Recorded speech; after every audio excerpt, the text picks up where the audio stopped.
Hello, नमस्ते, राम राम। मेरे YouTube channel nurture your destination में आप लोग का फिर से स्वागत है। आज हम लोग जो है प्राचीन इतिहास में वैदिक काल के बारे में पढ़ेंगे। वैदिक काल की सामाजिक, आर्थिक, राजनीतिक स्थिति क्या थी, सांस्कृतिक स्थिति क्या थी, धार्मिक स्थिति क्या थी और उसमें जो वैदिक साहित्यों की रचना कौन कौन सी की गई है। तो जो हमारा इस वीडियो में जो टॉपिक रहेगा वो मेनली वैदिक साहित्य पे पूरा फोकस रहेगा। उसके बाद के वीडियो में हम लोग वैदिक समाज की सामाजिक, आर्थिक, राजनीतिक दशा के बारे में जो है समझ लेंगे, वर्णन कर लेंगे, कौन कौन से वहाँ से फैक्ट बनते हैं। तो वैदिक साहित्य से लगातार क्वेश्चन पूछे जाते हैं। जैसे अभी पीसीएसजी का एग्जाम हुआ था, उसमें पूछा गया था महाभारत का जो भीष्म पर्व है या तो जो भगवत गीता है उसकी रचना किस पर्व के अंतर्गत की गई है। ये सारी चीजें जितने भी फैक्ट बनेंगे वो हम लोग जो है इसमें इस वीडियो में देख लेंगे। ठीक है, तो चलिए स्टार्ट करते हैं। वैदिक काल।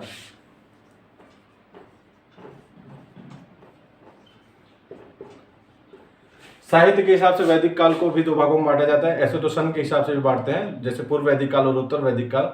1500 ईसा पूर्व से 1000 ईसा पूर्व के बीच का जो काल है उसको पूर्व वैदिक काल कहते हैं। 1000 ईसा पूर्व से जो 600 ईसा पूर्व के बीच का काल है उसको उत्तर वैदिक काल कहते हैं। साहित्य के हिसाब से देखें तो पूर्व वैदिक काल में ऋग्वेद की रचना हुई है। उत्तर वैदिक काल में यजुर्वेद, सामवेद, अथर्ववेद, ब्राह्मण, अरण्यक और उपनिषद ग्रंथों की रचना की गई। ठीक है, तो इस हिसाब से भी देख लेंगे हम। अभी चूंकि हम लोग साहित्य के बारे में देख रहे हैं तो इस हिसाब से देखते हैं। पूर्व वैदिक काल,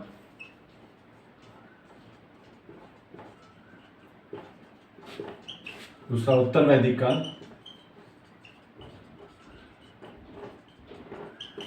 ऋग्वेद की रचना हुई, यजुर्वेद, सामवेद, अथर्व, ब्राह्मण, अरण्यक, उपनिषद, इन सब की 1500 से 1000 ईसा पूर्व और 1000 से ईसा पूर्व से 600 ईसा पूर्व। ठीक है, तो अब हमको साहित्य के बारे में देखना है तो हम लोग मेन उसी फोकस करते हैं कि कौन कौन से इससे फैक्ट्स बनते हैं। ठीक है, चलिए स्टार्ट करते हैं। तो सबसे पहले जो हमारा वेद की ग्रंथ जो सबसे पहले हमारे वेद की रचना हुई है वो है ऋग्वेद। ठीक है,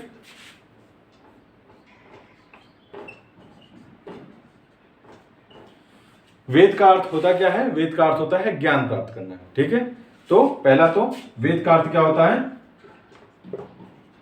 ज्ञान प्राप्त करना। अब ऋग्वेद में क्या क्या लिखा गया है, कौन कौन से ऐसे मंत्र लिखे गए हैं? तो यज्ञ करते समय जो मंत्र हम भगवान की स्तुति के लिए करते हैं उनकी रचना किसमें की गई है? ऋग्वेद में। ऐसे मंत्र जिनकी जो भगवान यज्ञ करते समय भगवान की स्तुति के लिए पढ़े जाते हैं उनकी रचना किसमें की गई है, उनका संकलन किसमें किया गया? ऋग्वेद में। तो भगवान की या देवताओं की स्तुति के लिए किए जो मंत्र हैं उसका संकलन किसमें किया गया? ऋग्वेद में। पहला चीज तो ये हो गया। दूसरा चीज, इसमें क्या क्या कितने भागों में विभक्त है? तो इसमें 10 मंडल है, 1028 सूक्त हैं और 10,462 ऋचाएं हैं। ठीक है, 10 मंडल हैं, 1028 सूक्त हैं और 10,462 ऋचाएं हैं। मंडल क्या हुआ? ये कई भागों में उसको विभक्त किया गया है, अलग अलग मंडल में अलग अलग बातें कहेंगे। पहली चीज तो ये है, जो सूक्त हैं वो क्या होते हैं? एक पूरे वाक्य हैं। जैसे किसी भी देवता को, इंद्र को या तो अग्नि देवता को समर्पित पूरा एक वाक्य होता है, उसमें एक से अधिक देवता भी हो सकते हैं और उसमें एक से अधिक मंत्र होते हैं। पहली चीज तो ये जानिएगा, सूक्त में और ऋचा में अंतर यही है कि सूक्त पूरा एक वाक्य होता है जिसमें एक से अधिक मंत्र होते हैं और ऋचाएं केवल मंत्र होती हैं। ठीक है, ऋचा केवल मंत्र है, एक मंत्र, दो मंत्र ऐसे हो सकता है। सूक्त पूरा एक वाक्य है जिसमें एक से अधिक मंत्र होते हैं और एक से अधिक देवताओं को वो समर्पित होते हैं। ठीक है, ये दोनों में अंतर है। तीसरी चीज, इसका जो भी ऋषि इसका पढ़ते हैं या उच्चारण करते हैं उनको क्या कहते हैं? होत्री कहते हैं। ठीक है, तो ऋग्वेद क्या है? छंदों से युक्त ऐसे मंत्र जिनका प्रयोग कब किया जाता है? यज्ञ करते समय देवताओं के आह्वान या स्तुति के लिए किया जाता है। पहली चीज तो ये हो गई।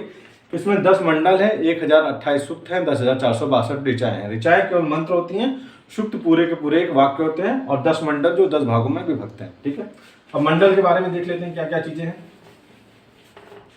ठीक है, तो पहला मंडल जो है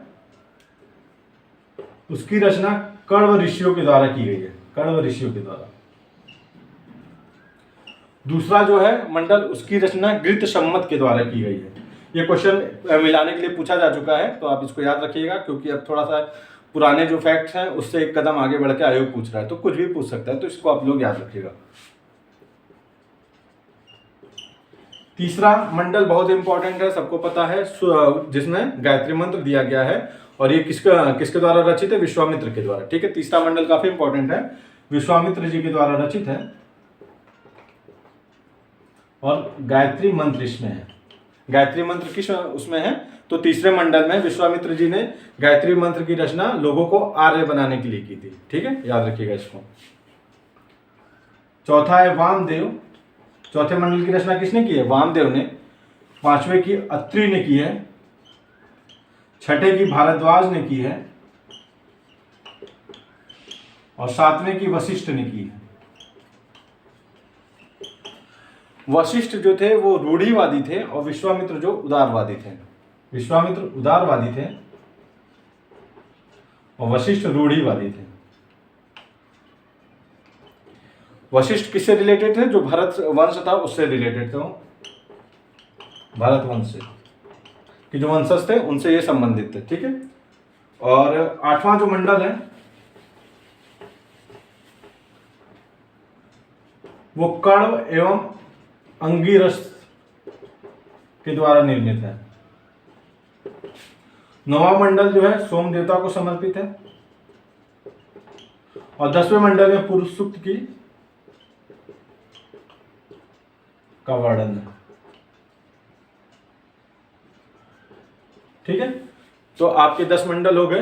पहले में कण्व ऋषि हैं और ऋषियों द्वारा कुछ उसमें मंत्र लिखे गए हैं। दूसरा जो मंडल है उसको किसने लिखा है? गृह सम्मत के द्वारा। तीसरा जो मंडल है विश्वामित्र का है, काफी इंपॉर्टेंट है, इसी में गायत्री मंत्र की रचना की गई है। गायत्री मंत्र की रचना विश्वामित्र ने लोगों को आर्य बनाने के लिए की गई थी। चौथा जो मंडल है उसकी रचना किसके द्वारा की गई है? वामदेव के द्वारा। पांचवा जो मंडल है उसकी रचना अत्रि के द्वारा की गई है। छठवां मंडल की रचना भारद्वाज के द्वारा की गई है। सातवें मंडल की रचना वशिष्ठ के द्वारा की गई है। ये दोनों इंपॉर्टेंट है, विश्वामित्र और वशिष्ठ। वशिष्ठ जो है रूढ़िवादी थे और विश्वामित्र जो है उदारवादी थे। ठीक है, आठवां जो मंडल है उसमें कण्व और अंगिरस के द्वारा रचित किया गया। नौवां मंडल सोमदेव समर्पित है। 10वां मंडल में पुरुष सूक्त की बात की गई है। अब मंडलों के बारे में भी थोड़ा देख लेते हैं, कुछ कुछ मंडल इंपॉर्टेंट है। ठीक है, जैसे आपका तीसरा मंडल जो है वो गायत्री मंत्र है। तीसरे मंडल में गायत्री मंत्र लिखा गया है। उसके बाद चौथा जो मंडल है उसमें कृषि का उल्लेख किया गया है। ये पूछता है कि किस मंडल में कृषि का उल्लेख किया गया, तो चौथे मंडल में कृषि का उल्लेख किया गया है। उसके बाद आ जाता है आपका सातवां काफी इंपॉर्टेंट है, ये क्वेश्चन कई बार पूछ चुका है कि सुदास एवं 10 जनों के बीच जो युद्ध हुआ था पुरुषड़ी या रावी नदी के तट पर, उसकी व्याख्या किस मंडल में की गई? तो सातवें मंडल में। सातवें मंडल में जो भरत वंश के सुदास थे और 10 जन, जिसमें 5 आर्य थे 5 अनार्य थे, इन लोगों के बीच जो युद्ध हुआ उसमें जो भरत वंश के सुदास थे वो विजयी हुए थे। इसकी व्याख्या किस मंडल में की गई? तो सातवें मंडल में। इसमें सब इंपॉर्टेंट है। पहला तो युद्ध किसके किसके बीच हुआ? तो सुदास एवं 10 जनों के बीच में। किस नदी के तट पर हुआ? तो पुरुषड़ी या रावी नदी के तट पर। ठीक है, 10 जन में 5 आर्य थे 5 अनार्य थे। 5 आर्य कौन कौन थे? ये बहुत इंपॉर्टेंट क्वेश्चन है, याद रखिएगा। 5 आर्य आपके थे, एक अनु, पुरु, ठीक है, अनु, पुरु, तुवर्ष, युद्ध, एक और द्रह्यु। ठीक है, 5 जो आर्य थे वो याद रखिएगा, अनु, पुरु, तुवर्ष, युद्ध और द्रह्यु, ये 5 आर्य थे, बाकी 5 अनार्य थे। ये 10 जन जो है किससे लड़े थे? भरत वंश के सुदास से लड़े थे, जो कि किस नदी के तट पर युद्ध हुआ था? पुरुषड़ी या रावी नदी के तट पर हुआ था, जिसमें भरत वंश के सुदास जो है उनकी विजयी हुई थी। बाद में ये भरत वंश और पुरु आपस में मिलकर क्या बन गए? कुरु, जो बाद में इंद्रप्रस्थ के आसपास का था। पुरु और आपके सुदास दोनों मिलकर कुरु वंश का निर्माण किया। इन लोगों में आगे चल के दोस्ती हो गई थी, तो लोगों ने आपस में मिलकर कुरु वंश का निर्माण किया। ठीक है, ये 7वें मंडल में है। उसके बाद 8वां मंडल है, उसमें जो हाथ से लिखी गई ऋचाएं हैं उनको क्या कहते हैं? खिल कहते हैं। ठीक है, 8वें मंडल में हस्तलिखित ऋचाओं को खिल कहा गया है। नौवां मंडल मैंने बताया ही सोम देवता को समर्पित है। और 10वां जो मंडल है उसमें पुरुष सूक्त की वर्णन किया गया, जिसमें ये ब्राह्मण क्षत्रिय वैश्य शूद्र इनकी उत्पत्ति कैसे कैसे हुई है उसमें बताया गया है। जैसे ब्राह्मण की उत्पत्ति जो है ब्रह्मदेव के या तो ब्रह्मा के मुख से हुई है, क्षत्रिय की उत्पत्ति उनके बाजों से हुई है, वैश्य की उत्पत्ति उनके जांघों से हुई है, शूद्र की उत्पत्ति उनके पैरों के तलवे से हुई है। ठीक है, ये याद रखिएगा, पुरुष सूक्त में ये वर्ण बताया गया है। 10वां मंडल। तो ऋग्वेद के कौन कौन से मंडल इंपॉर्टेंट हो गए? तीसरा, चौथा, सातवां, आठवां, नौवां, 10वां। तीसरे में जो है गायत्री मंत्र है, चौथे में कृषि के बारे में बताया गया है, सातवें में जो है सुदास जन आ रहा है, याद रखिएगा, सुदास भरतवंश के सुदास एवं 10 जनों के बीच युद्ध लड़ा गया था, जिसमें 5 आर्य थे, 5 अनार्य थे। आर्य कौन कौन से थे? अनु, पुरु, द्रह्यु, तुवर्ष और युद्धाप के। ठीक है। उसके बाद 8वां मंडल है, जिसमें हस्तलिखित ऋचाओं को क्या कहा गया? खिल कहा गया है। 9वां मंडल सोम को समर्पित है, और 10वां मंडल जो है आपका पुरुष सूक्त का वर्णन है, जिसमें ब्राह्मण क्षत्रिय वैश्य शूद्र के बारे में बताया गया है कि इनकी उत्पत्ति कैसे हुई है। ठीक है, ये आपके मंडल जो थे वो इंपॉर्टेंट थे। जो इसको पढ़ता है उसको मैंने बता ही दिया, होत्री कहते हैं। अब जैसे जो वैदिक ग्रंथ रचे गए उसके बाद उत्तर वैदिक काल में ब्राह्मण, अरण्यक और उपनिषदों की रचना हुई है। थोड़ा सा इनके बारे में जान लेते हैं, बाद में विस्तार से भी जान लेंगे इसके बारे में। ब्राह्मण ग्रंथ वो ग्रंथ हैं जो कि ब्रह्म का मतलब होता है यज्ञ, यज्ञ से संबंधित जितने भी विषयों का संकलन जिस ग्रंथों में किया गया उसको ब्राह्मण ग्रंथ कहते हैं। इसकी रचना किस लिए हुई है? तो जो ऋग्वेद में जो क्लिष्ट शब्द थे जिनको समझने में परेशानी होती थी, उनको और अच्छे तरीके से समझने के लिए ब्राह्मण ग्रंथों की रचना हुई है। इसी प्रकार हर जितने भी वैदिक ग्रंथ हैं, ऋग्वेद, यजुर्वेद, सामवेद, अथर्ववेद, उनके प्रत्येक के ब्राह्मण ग्रंथ हैं। ठीक है, ब्राह्मण ग्रंथ की रचना इसलिए हुई है ताकि जो वैदिक ग्रंथ हैं उनको इजिली समझा जा सके। पहली चीज बस इसी को कॉन्सेप्ट को अपना क्लियर रखिएगा। उसके बाद आ जाते हैं ब्रह्म क्रम, जो कभी कभी पूछ लेता है कि जो ग्रंथ हैं वैदिक काल में जो ग्रंथों की रचना हुई उनका क्रम बताइए। तो सबसे पहले आपके वैदिक ग्रंथ हैं, फिर ब्राह्मण ग्रंथ हैं या वैदिक संहिता कह लीजिए इसको, ब्राह्मण ग्रंथ है, फिर अरण्यक है, और लास्ट में आपका उपनिषद है। उपनिषदों की जो रचना हुई सबसे लास्ट में हुई है, इसलिए इसको वेदांत भी कहते हैं। ठीक है। अरण्यक क्या होते थे? जैसे पहले तो यही मंत्र था, लोग अपना रटते थे, उसको चले जाते थे। आदमी हुआ कि नहीं, रटने से काम नहीं चलेगा, हमें जो ज्ञान चाहिए वो चिंतन से, चूंकि हम अध्यात्म से जुड़े, चिंता करके कि मनन करें कि ज्ञान में क्या क्या चीजें हैं, उसको और अच्छे तरीके से जानने के लिए अरण्यक का जो है निर्माण हुआ। अरण्यक का मतलब क्या हुआ? जो ग्रंथ जंगल में लिखे गए, अरण्यक का मतलब होता है जंगल, तो जो ग्रंथ जंगल में लिखे गए हैं और चिंतनशील अध्यात्म से जुड़े हुए हैं उनको नाम दिया गया अरण्यक। उपनिषद क्या थे? लास्ट में अरण्यक के बाद उपनिषदों की रचना हुई। उपनिषद जो है वेदों के अंत में लिखे गए हैं। दर्शन का जो है स्रोत, भारतीय दर्शन का स्रोत उपनिषदों को ही कहा जाता है। बाद में भी हम लोग पढ़ेंगे, जितने भी उपनिषद हैं उनसे महत्वपूर्ण चीजें जो है हम लोगों ने ऑब्जर्व की है। तो इसलिए जो भी आज हमारे आदर्श वाक्य बनाए जा रहे हैं, सत्यमेव जयते हो गया, तमसो मा ज्योतिर्गमय हो गया, और ब्रह्म की ज्ञान कैसे प्राप्त किया जाए, निष्काम कर्म जो सबसे पहले ईशान उपनिषद में जिसकी व्याख्या की गई थी, ये सब चीजें कहाँ से आई हैं? तो ये सब चीजें उपनिषदों से ही आई हैं। इसलिए इसको भारतीय दर्शन का प्रमुख स्रोत माना जाता है। ये जो है क्रम है। तो अब हम लोग जो है देखेंगे कि हर जो जितने भी वैदिक ग्रंथ हैं, ऋग्वेद, यजुर्वेद, इनके कौन कौन से उपनिषद है और कौन कौन से ब्राह्मण ग्रंथ है। ठीक है। तो ऋग्वेद का जो ब्राह्मण ग्रंथ है वो कौन कौन सा है? ऐतरेय एंड कौशिकी।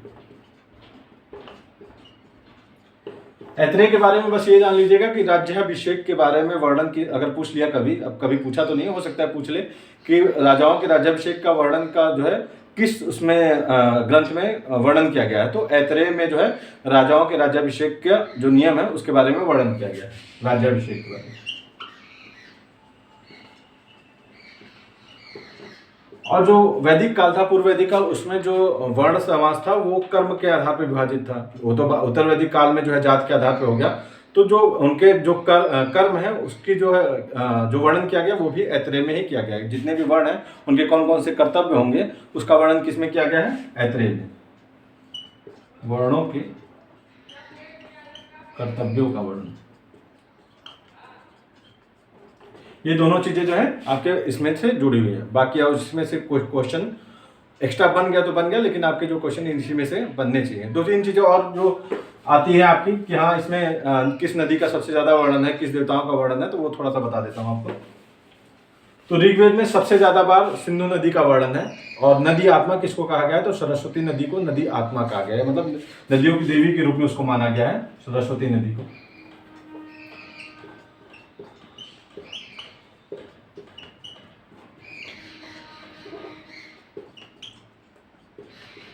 और सबसे ज्यादा वर्णन किसका है, सिंधु नदी का।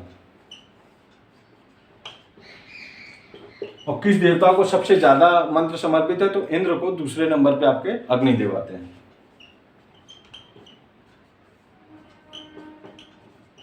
ठीक है, ये सारी चीजें अभी जब हम लोग सामाजिक आर्थिक धार्मिक की स्थिति पढ़ेंगे तो उसमें देख लेंगे कि कौन कौन से देवता किसके किसके लिए हैं। ये क्वेश्चन लगातार अभी पीछे में पूछा जा रहा है। ठीक है, तो अब हम आ जाते हैं यजुर्वेद पे। यजुर्वेद में क्या है, तो यज्ञ के जितने भी नियम और विधि विधान होंगे उसका जो मतलब यज्ञ से रिलेटेड जितने भी नियम और विधि विधान है उनका संकलन जिस ग्रंथ में किया गया है उसको यजुर्वेद नाम दिया गया है। मतलब इसमें नियम विधि विधान कर्मकांड किससे रिलेटेड, यज्ञ से रिलेटेड। ठीक है, यज्ञ से संबंधित जितने भी नियम विधि विधान और कर्मकांड होंगे उसका जिसमें संकलन किया गया है उसका नाम क्या है, यजुर्वेद। यह गद्य एवं पद्य दोनों में है।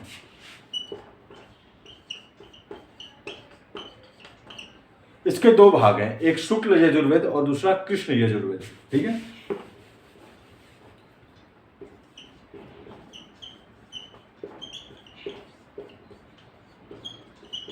ये क्वेश्चन यूपीपीएससी 2019 में पूछा हुआ है कि वाजपेयी संहिता किसको कहते हैं, तो शुक्ल यजुर्वेद को ही वाजपेयी संहिता भी कहते हैं।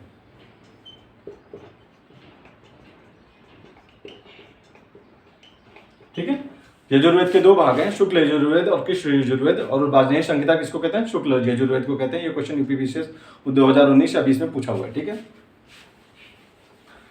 अब तीसरी चीज क्या आ जाती है, इसके ब्राह्मण ग्रंथ कौन कौन से हैं।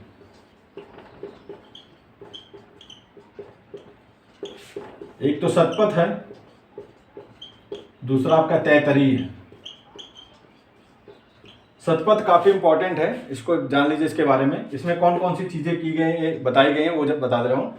पहला तो स्त्री जो है पुरुष की अर्धांगिनी है, वो सबसे पहली बात शतपथ ब्राह्मण में की गई है, अर्धांगिनी की बात की गई है। पुनर्जन्म की बात भी सबसे पहले शतपथ ब्राह्मण में की गई है, पुनर्जन्म। इसके अलावा उत्तर वैदिक काल में कुछ राजा थे, ये क्वेश्चन पीछे में पूछ चुका है, उन राजाओं के बारे में वर्णन किस में किया गया, तो इसी शतपथ ब्राह्मण में किया गया। उन राजाओं के बारे में जान लीजिए क्योंकि क्वेश्चन पूछा हुआ है। उस समय राजा थे, काशी के अजातशत्रु थे, विदेह के मिथिला थे, इसके अलावा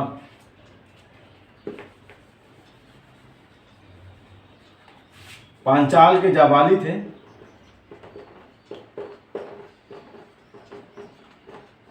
और जो पूछा हुआ क्वेश्चन था वो पूछा था कि कैकेय के राजा कौन थे, तो कैकेय के राजा अश्वपति थे।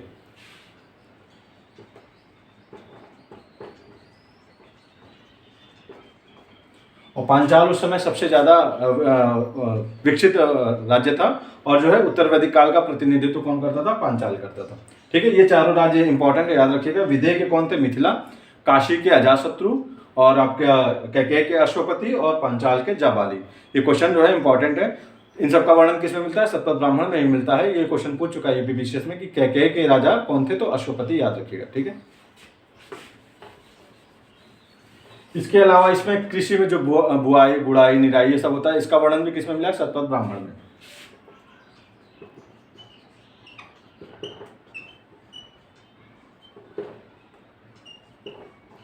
एक क्वेश्चन और पूछा है कि एक उसी समय एक राजा थे विदेह माधव करके, वो किसके शिष्य थे, तो वो गौतम ऋषि के शिष्य थे।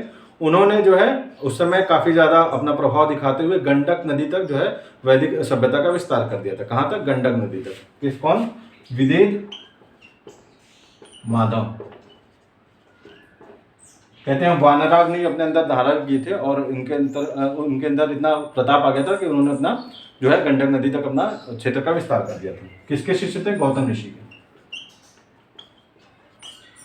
ये भी क्वेश्चन जो है पीसीएस में पूछ चुका है। ठीक है, सप्त ब्राह्मण से रिलेटेड चीजें याद रखिएगा। सप्त ब्राह्मण में सबसे पहले पुरुष को स्त्री को पुरुष के अर्धांगिनी बताया गया है। दूसरा पुनर्जन्म की बात की गई है। इसके अलावा जो 4 राजा थे, कैकेय के अश्वपति, काशी का जाशत्रु, विदेह के मिथिला और पांचाल के प्रवाहण जवाली, इन सब का जो है किसमें मिला है आपको, सप्त ब्राह्मण में इसका वर्णन मिलता है। इसके अलावा कृषि का वर्णन सप्त ब्राह्मण में मिलता है। इसके अलावा विदेह माधव जो कि उस समय के राजा थे, जिन्होंने अपना विस्तार गंडक नदी तक कर दिया था, उन किसके शिष्य थे, गौतम ऋषि के। इन सब का वर्णन किसमें मिलता है आपको, सप्त ब्राह्मण में मिलता है। ठीक है, अब यजुर्वेद के उपनिषद कौन कौन से हैं। किशमिश टॉफी उस समय आती थी ना, छोटी वाली, बस उसी को याद रखिएगा, KISM। के से कठोपनिषद हो गया, आई से ईशानोपनिषद हो गया, M से मैत्रेयी हो गया और S से श्वेताश्वर।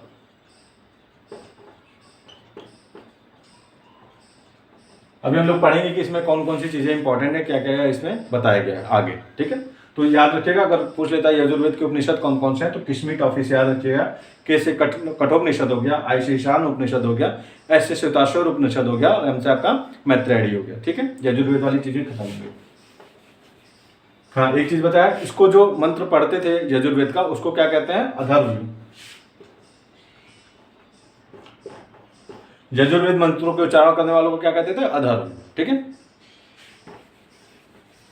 नेक्स्ट जो आता है वो हमारा क्या है, सामवेद। सामवेद में उन मंत्रों का संकलन है जो कि गाए जाते हैं। ठीक है, गाए जा सकने वाले मंत्रों का संकलन किस वेद में है, तो वो सामवेद में है। इसमें अधिकांश मंत्र किसको समर्पित है, सूर्य देवता को समर्पित है।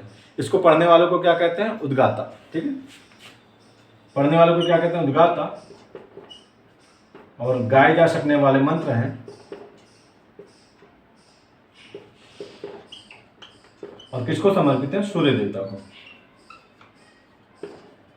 ठीक है, भारतीय गाने का स्रोत भी किसको कहा जाता है, सामदेव को कहा जाता है। ठीक है, भारतीय गायन का स्रोत किसको माना जाता है, सामदेव को माना जाता है। ऋग्वेद, यजुर्वेद और सामवेद को तीनों को सम्मिलित रूप से क्या कहते हैं, त्रयी कहते हैं। त्रयी, ये क्वेश्चन पूछा हुआ है कि त्रयी में कौन कौन शामिल है, तो ऋग्वेद, यजुर्वेद एंड सामवेद। ठीक है, अब दो क्वेश्चन इससे और बनते हैं कि इसका ब्राह्मण ग्रंथ कौन है और इसका उपनिषद कौन है। इसका ब्राह्मण ग्रंथ कौन है आपका, पंचविश। और इसका उपनिषद कौन कौन है, तो इसके 2 उपनिषद है, एक छांदोग्य है, दूसरा जैमिनी है।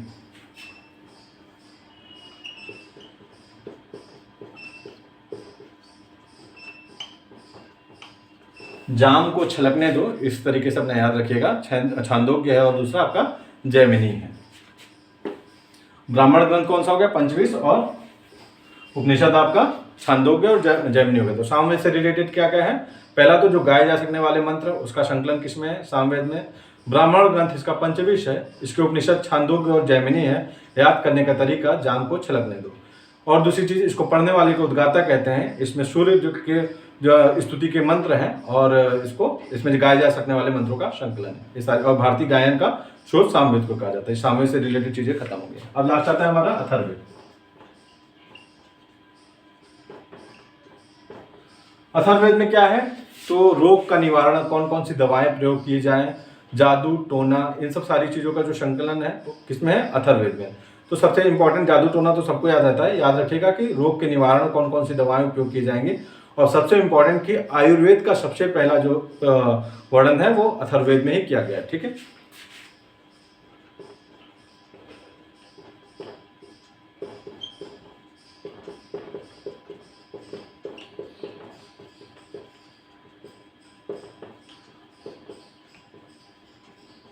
ये सारी चीजों का वर्णन किसमें किया गया, अथर्ववेद में किया गया। दूसरा चीज, इसका ब्राह्मण ग्रंथ कौन सा है, तो इसका ब्राह्मण ग्रंथ गोपद है।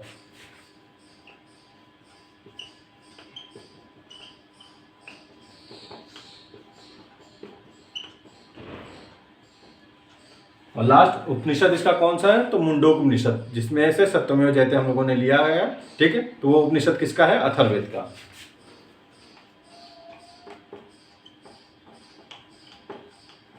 ठीक है।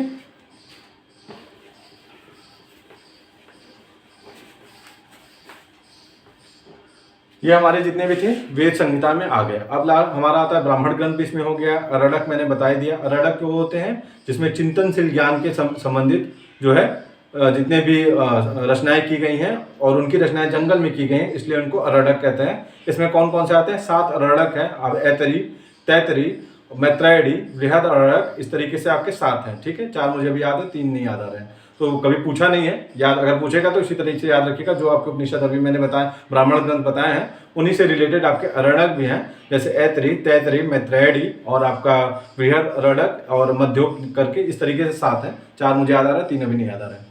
इंपॉर्टेंट कौन सा है आपका? उपनिषद। ठीक है,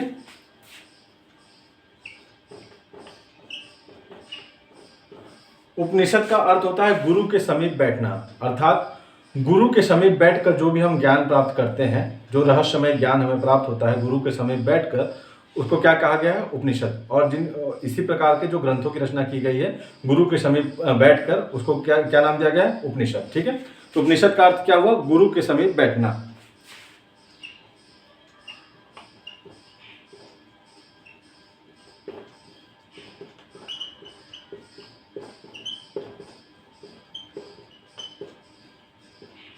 ठीक है, उपनिषद का अर्थ क्या हो गया? गुरु के समीप बैठकर ज्ञान प्राप्त करना। तो ऐसे जितने भी ग्रंथ हैं जिनकी रचना गुरु के समीप बैठकर की गई है, उनको क्या नाम दिया गया है? उपनिषद। उपनिषद की सबसे इंपॉर्टेंट चीज क्या है कि इसमें सबसे पहली बार मोक्ष की, आत्मा की, परमात्मा की, इन सब की व्याख्या किसमें की गई है? उपनिषद में। मोक्ष, आत्मा, परमात्मा, इन सब की व्याख्या किसमें की गई? उपनिषद में। तीसरी इसकी इंपॉर्टेंट चीज क्या है? भारतीय दर्शन का स्रोत किसको माना जाता है? तो उपनिषद को।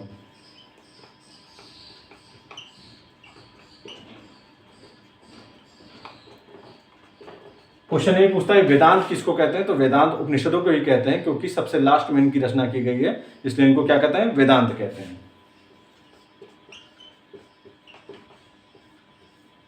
अब कौन कौन से उपनिषद हैं, किसमें किसमें क्या कहा गया है, यही हम लोग को देखना है क्वेश्चन, क्योंकि जितने मैं बताऊंगा सब पूछे हुए हैं। 2-3 एक्स्ट्रा बताऊंगा, 4-5 जितने मुझे और आ रहे थे, वो एग्जाम में पूछे जाने की उनकी संभावना 100% है। ठीक है, एक किसी न किसी एग्जाम में पूछेगा जरूर। तो उसी तरीके से याद कर लीजिए, किसमें मैंने बताया था कि IS है। 1 मिनट चाय लगा लेता हूँ।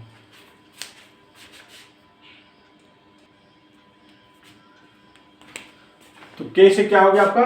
कठोपनिषद। इसमें क्या दिया हुआ है? नचिकेता और यम का संवाद।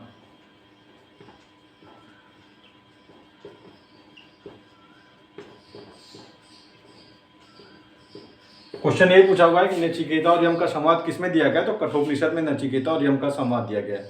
नचिकेता और यम का संवाद था क्या? नचिकेता के जो पिता थे उनका नाम था विश्वजीत। वो यज्ञ कर रहे थे, तो जितने भी बूढ़ी गाय वगैरह थी और बीमार थी वो ऋषियों को देते जा रहे थे। नचिकेता ये देख रहे थे, उनके मन में शंका हुई, कुछ हुआ होगा। उन्होंने अपने पिता से पूछा, आप इन गायों को तो ब्राह्मणों को देते जा रहे हैं, जितनी भी बूढ़ी हैं, मुझे आप किसको दान करेंगे? उनके पिता को क्रोध आ गया। उन्होंने कहा, मैं तुम्हें यम को दान करूंगा। चूंकि वो बात ये यज्ञ करते समय कह रहे थे, तो अब इसका पालन करना अनिवार्य हो गया, क्योंकि यज्ञ करते समय उस समय जो भी बात कही जाती थी उसका पालन करना अनिवार्य हो गया। अब नचिकेता को अपने पिता की बात माननी थी। वो यम के पास पहुंच गए। वहाँ पे वो, चूंकि यम जो थे, यमराज अंदर थे महल के अंदर, वो उनके महल के बाहर 3 दिन तक बैठे रहे। 3 दिन बाद जब यमराज बाहर निकले तो उन्होंने पूछा, भैया यहाँ क्यों बैठे हो? उन्होंने सारी बात बताई कि मैंने अपने पिता से ऐसे ऐसे कहा, मेरे पिता ने मुझे यहाँ भेज दिया है। वो खुश हुए। कहें बताओ तुम्हें क्या, उनकी सच्चाई से प्रसन्न हो गए। बताओ तुम्हें क्या चाहिए? उन्होंने 3 वरदान मांगे। पहला यही मांगा कि मैं अपने पिता के पास जाऊं तो वो मुझे अपना ले। दूसरा, मेरे पिता मुझसे क्रोधित ना हो। तीसरा में उन्होंने ये जानना चाहा कि जो आत्मा है, अजर है, अमर है, और ब्रह्म क्या है, इन सब से रिलेटेड आखिर क्या है ये सब चीज़ें। ब्रह्म क्या होते हैं, आत्मा कैसे जीतती है, कैसे मरती है, कैसे जन्म लेती है, इन सब से रिलेटेड उन्होंने क्वेश्चन पूछा यमराज से।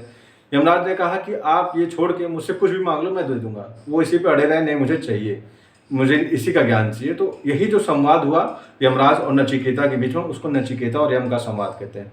उसमें उन्होंने ये पूछा, ब्रह्म की प्राप्ति कैसे होगी? यमराज ने जवाब दिया, आपके शरीर में जो 11 छिद्र हैं, 2 नाक के हो गए, 2 कान के हो गए, एक मुख का हो गया। इस तरीके से उन्होंने 11 छिद्र बताए, इसके द्वारा ये ब्रह्म के द्वार है। इस तरीके से उनके बीच में जो संवाद हुआ है उसी को क्या कहते हैं, नचिकेता और यम का संवाद कहते हैं। इंपॉर्टेंट है, याद रखिएगा। दूसरा, ईशान उपनिषद। जो बात आज हम लोग करते हैं निष्काम कर्म भगवत गीता में जो हमें बताया गया है, उसकी सबसे पहले वर्णन किसमें किया गया है, ईशान उपनिषद में। ठीक है, निष्काम कर्म।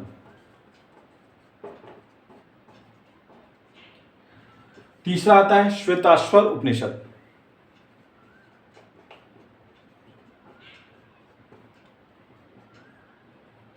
इसमें जैसे अश्व आ रहा है ना, जब इसका संधि विच्छेद करेंगे तो श्वेत अश्व आएगा। तो यही क्वेश्चन पूछा हुआ है कि अश्व की जो है वर्णन किसमें किया गया है, किस उपनिषद का मतलब अश्व होता है, तो श्वेताश्वर का। ठीक है, पहला तो ये हो गया। दूसरा, मोक्ष की सबसे पहली बात किसमें कही गई है, तो श्वेताश्वर उपनिषद में। ठीक है, मोक्ष पूछेगा कि मोक्ष की बात सबसे पहले किस उपनिषद में की गई, तो श्वेताश्वर उपनिषद में मोक्ष की बात की गई है। उसके बाद आ जाता है आपका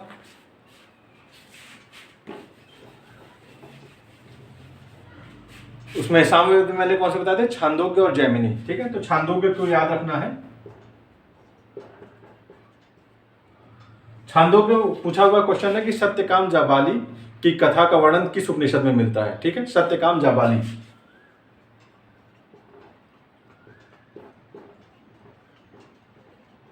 तो उसका मिलता है छांदोग्य उपनिषद में। ये कथा क्या थी, सत्यकाम जाबाली जो थी एक काम करने वाली, घरों में काम करने वाली दासी थी, महिला थी, जिनके पुत्र का नाम था सत्यकाम। चूंकि जब सत्यकाम की बहुत इच्छा थी कि मैं जाके गुरु के पास शिक्षा लूँ। उस समय क्या होता था, जब भी आप गुरु के पास शिक्षा लेने जाते थे तो वो आपसे गोत्र पूछते थे।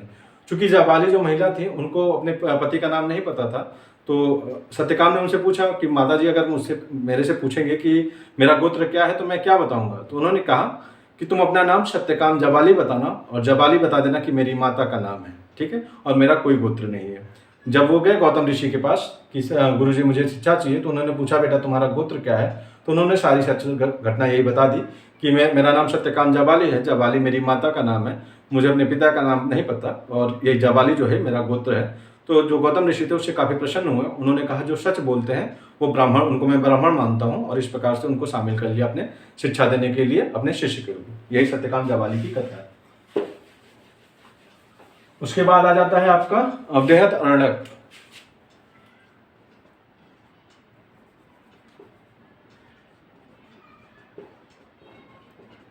इसमें कौन कौन से हैं, जो आपके याज्ञवल्क्य एवं गार्गी का संवाद है वो भी किसमें है, बृहद अरण्यक में।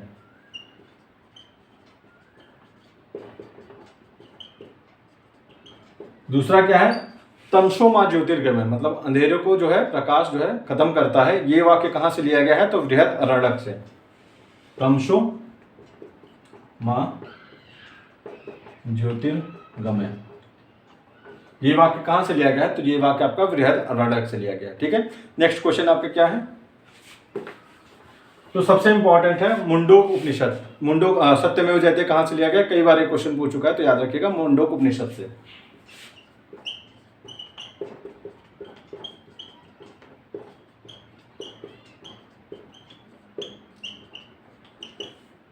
ये क्वेश्चन पूछा गया है कि किस उपनिषद की तुलना टूटी हुई नाव से की गई है, तो मुंडोक उपनिषद की तुलना टूटी हुई नाव से की गई है।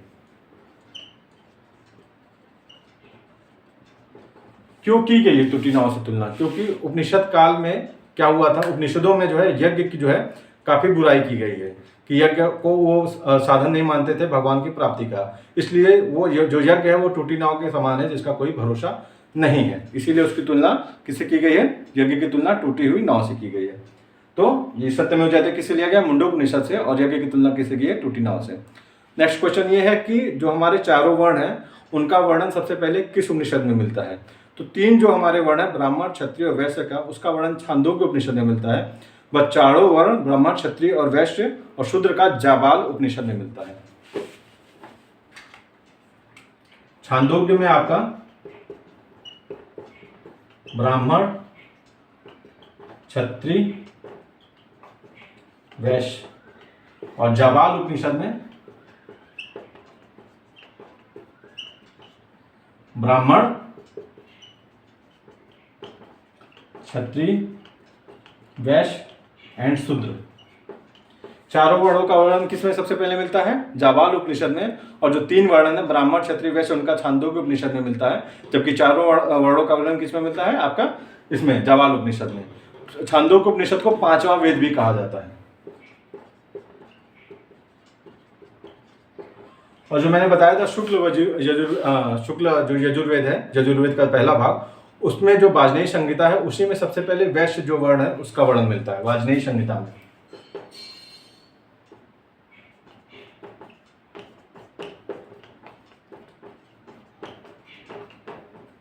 तो देख रहे हैं ना, जितने भी हमारे उपनिषद थे उनसे हमें आदर्श वाक्य मिल रहे हैं कि किस तरीके से समाज रहना चाहिए। यही जो दर्शन है कि ज्ञान प्राप्त करें कि किस तरीके से समाज का निर्माण हो, इसीलिए उपनिषदों को क्या कहा गया? भारतीय दर्शन का प्रमुख स्रोत कहा गया है। ठीक है, जो 2 मोस्ट इंपॉर्टेंट है, महाभारत और रामायण।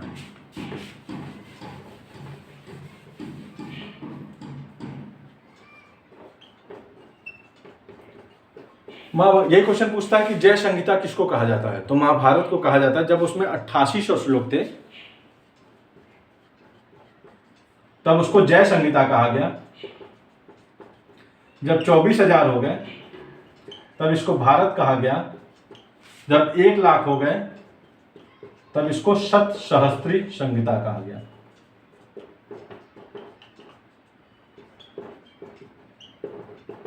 ठीक है, याद रखिएगा, महाभारत में जब 8800 श्लोक थे तो उसको क्या कहा गया? जय संहिता कहा गया।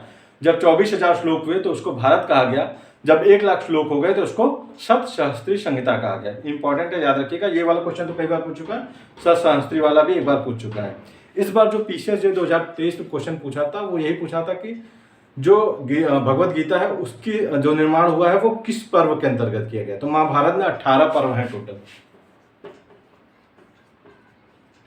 18 पर्वों के द्वारा ही पूरे महाभारत की कहानी रची गई है, बताई गई है। तो जो इंपॉर्टेंट है वो मैं बता दे रहा हूं। जैसे आदि पर्व, यहाँ से जो है राजाओं के बारे में, राजकुमारों के बारे में वर्णन किया गया। ठीक है, मैं कुछ इंपॉर्टेंट लिख दे रहा हूं आपको।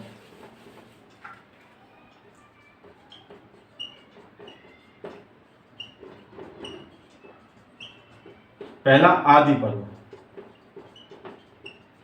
दूसरा सभा पर्व,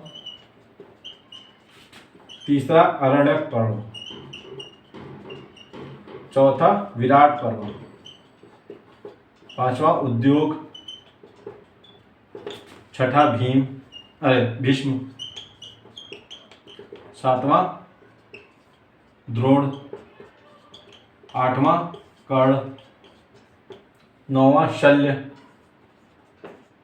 ठीक है, इस तरीके से करके 18 पर्व हैं। मैं आपको इंपॉर्टेंट बता रहा हूं। आदि पर्व में जो है जितने भी राजकुमार थे उनके बारे में वर्णन किया गया है। सभा पर्व में सभा को दिखाया गया किस तरीके से सभा है, और उसी में पांडवों को बोल दिया गया था कि आप वनवास काटिए 12 वर्ष का। अरण्यक पर्व में जो पांडव लोग थे जो वनवास काट रहे थे उसके बारे में है। विराट पर्व में जहाँ विराट एक राजा थे उनके यहाँ जब उनको लोग आश्रय लिए थे उसके बारे में है। उद्योग पर्व में जब उन लोगों ने युद्ध की तैयारी की उसके बारे में है। भीष्म पर्व ही इंपॉर्टेंट है। भीष्म पर्व में सबसे पहले भीष्म सेनापति बने। इसी में जो है भगवत गीता का सारा अपना रचना हुई। उसी में कृष्ण जी युद्ध से पहले जो उपदेश देते हैं उनको, तो उसकी रचना किसमें हुई है? आपके भीष्म पर्व के। उसके बाद भीष्म जी की मृत्यु हो जाती है। उसके बाद द्रोण सेनापति बनते हैं तो द्रोण पर्व आ जाता है। उसी में अभिमन्यु की मृत्यु हो जाती है, और जो जयद्रथ को मारने का अर्जुन कसम खाते हैं जयद्रथ की मृत्यु हो जाती है। फिर द्रोण की भी मृत्यु हो जाती, द्रोणाचार्य की भी मृत्यु हो जाती है। उसके बाद कर्ण सेनापति बनते हैं।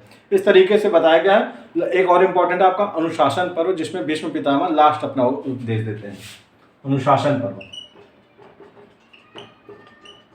इसमें जो है भीष्म पितामह अपना अंतिम उपदेश देते हैं। ठीक है, तो ये कम से कम याद रखिएगा, एलिमिनेशन में काम आएगा। देखिए नाम से ही पता चल जा रहा है कौन कौन। जैसे आदि पर्व मतलब एकदम जहाँ से चालू हो रहा है महाभारत का, तो राजाओं के बारे में सबसे ज़्यादा उल्लेख किया गया, जो कौन कौन से राजकुमार हैं। सभा, जाहिर सी बात है, सभा में ही उनको भेजा गया था पांडव लोग को जंगल में कि आप जंगल में चले जाइए।